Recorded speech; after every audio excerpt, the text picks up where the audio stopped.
Just minutes ago, both directions of I-5 back open after a major crash involving 5 cars and a semi. We'll tell you how it's affecting your commute this morning.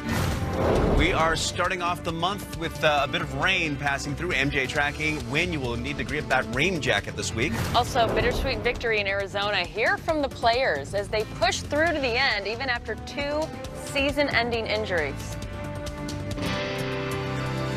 This is Q13 News This Morning. All right, good morning here on this Monday. It's already October 1st, which is pretty crazy. Thanks for joining us here. I'm Liz DeWicki. Well, welcome to October. I'm Bill Wixie. We want to check in with Adam first. We are tracking I-5 in the Tacoma area. There has been a serious crash there, but things moving okay now. Yeah, at this point, we are watching 16 and I-5 all moving once again. Backed up, but moving. That is the improvement that we're seeing for drivers trying to move in through the south end.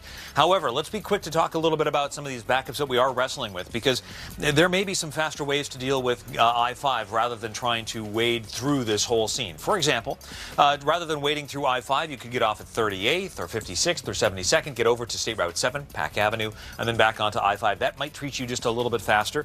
Also considering 512, moving in between Parkland, Puyallup, and then connecting onto the Valley Freeway and trudging north. I'm not as big a fan of this right now out of the fact that this has more volume moving in through Sumner anyway, and I-5 it's tending to look a little bit more like its usual bag of tricks at this point. So the State Route 7 option, I like that first.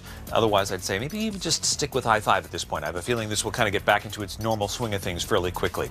The Valley Freeway and I-5 check in a little bit heavier from 18 up towards 516. Watching northbound 405, slower into the Renton curves. We've seen 520 and I-90 handling okay out across the water. South 5, South 405 also rounding out reasonable right around the Kings-Snohomish County line. And US 2 through the north also checking in much nicer now. John Hopperstad is currently on the scene of what's been happening in through Tacoma. John, what do you see? Well, Adam, we are seeing that backup starting to break up here, especially in the northbound lanes as they opened up all the lanes here, northbound and southbound, in the last couple of minutes. But it's been a long night for commuters, starting all the way back at about 11 o'clock. That is when a tractor trailer heading southbound here crashed into the median, into the Jersey barrier, actually pushed it into northbound lanes, and that caused a mess because 5 vehicles struck that barrier, and then some of them struck each other. Some of those cars ended up on their side. There were some injuries. Fortunately, nobody killed, but a lot of the drivers taken to area hospitals here. And then it was all about cleaning this mess up, because not only did they have to get the cars and the tractor trailer out of here, that Jersey barrier had to be fixed and put back into the proper spot, and there was diesel that was spilled here as well. We could smell it as we drove down here earlier this morning. So at this point, they got that barrier back up, they got the diesel spill cleaned up, and you can see traffic is flowing once again here in Tacoma after a long night of backups due to what happened here around 11:30 last night, guys.